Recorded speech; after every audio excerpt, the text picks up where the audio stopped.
ফাগুন রিভলভার নিয়ে বিয়ের মণ্ডপে বিদ্যাকে গুলি করতে যায়। হ্যাঁ বন্ধুরা, সম্পূর্ণ এপিসোডটি দেখতে হলে শেষ পর্যন্ত দেখতে থাকুন। গল্পের শুরুতে দেখা যায় প্রফেসর শ্রাবণকে ফোন করে বলছে, শ্রাবণ, তোমার দিদি তো বিয়ের ভিড়ের ভিতরে ঢুকে পড়েছে। শ্রাবণ তখন বলে, কেন? তখন প্রফেসর বলছে, কি জানি, বুঝতে পারছি না। পাশে প্রফেসর এসএমও রয়েছে। শ্রাবণ তো তখন অবাক হয়ে যায় আর বলে, 1 মিনিট, আমি যদি ভুল গেস্ট না করে থাকি তাহলে।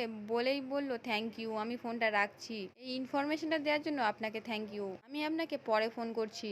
বলেই তো শ্রাবণ নিপুণকে ফোন করে। বলে, আমরা যখন কলেজে কথা বলছিলাম তখন কি প্রফেসর এসএম ওখানে ছিল? নিপুণ তখন বলে, ঠিক বুঝতে পারছি না। শ্রাবণ বলে, তুমি এক্ষুনি ওখান থেকে সরে যাও। আর নিপুণ বলে, কিন্তু কেন? শ্রাবণ বলে, আমার মনে হয় তোমাকে খুঁজছে প্রফেসর বিবি ছাড়া আবার কে? আজকে বিয়ের কোণে অতিথিদের ভিড়ে ঢুকে পড়েছে ও। আমাকে আর তোমাকে পেয়ে গেলে কিন্তু খুব মুশকিল হয়ে যায়।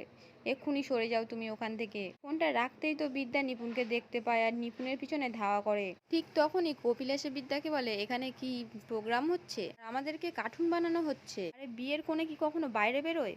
সম্মান বলে কিছু নেই, ছি ছি ছি। তখনই বিদ্যা বলে, এখানে কেউ আছে, ভিড়ের মধ্যে কেউ মিশে আছে। তখন কপিল বলে, কে মিশে আছে? তোর কথা আমি কিছুই বুঝতে পারছি না। কপিল বলে, তুই এখান থেকে যা। হঠাৎ ফাগুন এসে বলে, ওখানে কোথাও যেতে হবে না। ও জানে আজকে ও এই পরিবারের সঙ্গে সমস্ত সম্পর্ক জুগিয়ে ফেলছে। আমি বরকে বরণ করেছি শুনে হয়তো ও ছুটে এসেছে হারানোর ভয়ে, তাই না? বাট গেমটা তুই হারবি, কারণ রাজজিৎ শুধু আমার, গেমটা তুই হারবি। তখনই বিদ্যা ফাগুনকে বলে, তোকে নিয়ে আমার কোনো ভাবনা নেই ফাগুন, ভাবনা আমার তার সেই মানুষদেরকে নিয়ে যারা প্রতিটা দিন আমাকে অবহেলা করেছে, আমাকে অ্যাভয়েড করেছে, বিচ্ছিন্ন করেছে, আমাকে মানুষ বলে গণ্য করেনি। আমার ভাবনা তাদেরকে নিয়ে। আমি তাদের সন্তান হওয়ার সত্ত্বেও ছোটবেলা থেকে আমার সন্তানের পরিচয় দেয়নি। আমার ভাবনা ওইসব মানুষকে গুলোকে নিয়ে যারা আমার কাজে পদে পদে বাধা দিয়েছে। আমার ভাবনা সেই সব মানুষকে নিয়ে যারা প্রতিটা মুহূর্তে আমাকে অবহেলা করেছে। আমার ছোট থেকে বড় হয়ে ওঠা, আজ আমার বিয়ের দিন। না কাকাই, এখান থেকে এই মুহূর্তে আমার চলে যাওয়াটা ইম্পসিবল, কারণ আমি জানি নিপুণ আর ওদের দলটা এখানেই রয়েছে আর তার সাথে হাত মিলিয়েছে শ্রাবণ।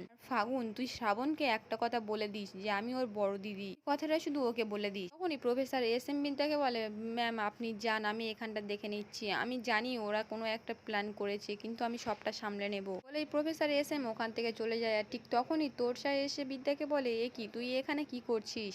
ঘরে চল, এক্ষুনি মণ্ডপে ডাকবে। তখন ফাগুন চিৎকার করে বলে, না ও মণ্ডপে যাবে না। তোরসা বলে, ও মণ্ডপে যাবে। ফাগুন বলে, না ও মণ্ডপে যাবে না মা, তুমি আমার কথাটা শোনো মা, ও মণ্ডপে যাবে না। তখন তোরসা বলে, সিন ক্রিয়েট করো না, বাড়ি ভর্তি লোক, যাও ঘরে যাও এখান থেকে। শুধু বেনারসি পড়লেই কোণে হওয়া যায় না, আর সেই যোগ্যতা থাকা দরকার, আর সেই যোগ্যতা তুমি হারিয়েছো। বলেই তোরসা বিদ্যাকে নিয়ে ওখান থেকে চলে যায়। আর ফাগুন মনে মনে বলে, আমি কিছুতেই ছাড়বো না। ওদিকে ঠাকুরমশাই বলে, বরকে মণ্ডপে নিয়ে এসো। আর দিয়া বরকে গিয়ে বলে, বরকে ঠাকুরমশাই মণ্ডপে ডাকছে। আর রাজদীপ বলে, অবশ্যই মণ্ডপে তো যাবেই, এই বরকে নিয়ে চ চ। তখন রূপ বলে, দাদা তুমি কি নিয়ে যাবে এখন বরকে? এখন ওর শুভদৃষ্টি মালা বদল হবে। তখন রাজদীপের বোন বলে, হ্যাঁ বাবা, তুমি কি দাদা আর বৌদির শুভদৃষ্টি দেখবে নাকি? তখন এই পিহু এসে রাজদীপকে বিয়ের মণ্ডপে নিয়ে যায়।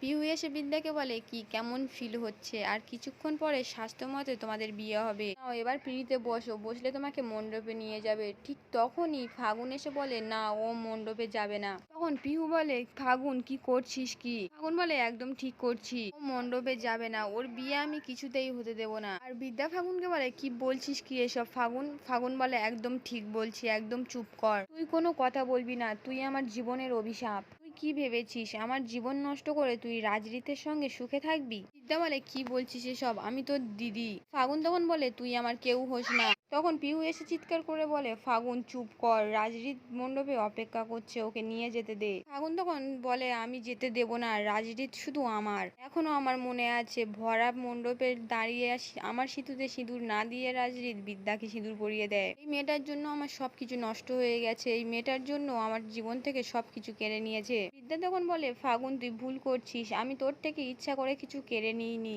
রাজরীত আমায় ভালোবাসে, তাছাড়া জোর করে ভালোবাসা পাওয়া যায় না রে। ফাগুন তো চিৎকার করে বলতে থাকে, রাজরীতকে আমি ভালোবাসি, রাজরীত শুধু আমার, বুঝতে পেরেছিস? আর ওই মণ্ডপে যদি আজকে কেউ কোণে সেজে যায় সেটা আমি বসবো এই পিঁড়িতে। তুই মরে যা দিদিভাই, তুই মরে যা, তুই তো নিজের জন্ম পরিচয়ও জানিস না, নিজের বাবা ওকে জানিস না, নিজের মা ওকে জানিস না। তখনই তোরসা এসে বলে, ওর মা তোরসা ব্যানার্জি, ওর মা তোরসা ব্যানার্জি, শুনতে পেয়েছো? তুমি একদম ডাকবে না আমাকে মা বলে, তোমার মতো মেয়ে থাকার থেকে না থাকা অনেক ভালো। তখন বিদ্যা বলে, মা এসব তুমি কি বলছো? তোরসা বলে, একদম আমি ঠিক বলছি। আর বিদ্যা পিড়িতে বস। তখন ফাগুন বলে না ও বসবে না, পিড়িতে আমি বসবো। তখনই তোরসা ফাগুনকে চড় মারে আর বিদ্যা বলে মা কি করছো তুমি? আর বলে তুমি মনে করো না বিদ্যা একা, আমি ঢাল হয়ে দাঁড়াবো ওর সামনে, তোরসা ব্যানার্জি যাও এখান থেকে বেরিয়ে। বিদ্যা তখন তোরসাকে বলে মা তুমি এটা কি করলে? তোরসা বলে এই কাজটা আমার অনেকদিন আগেই করা উচিত ছিল, তাহলে অনেক ভালো হতো। তখন পিহু তোরসাকে বলে দিদি ভাই ফাগুনের ব্যাপারটা কিছু বুঝতে পারছি না, ও কি করবে। সে বলে ওসব নিয়ে পরে ভাববো, বিদ্যা পিড়িতে বস, সময় পেরিয়ে যাচ্ছে। মায়ের কথা শুনতে হয় তো, বস পিড়িতে।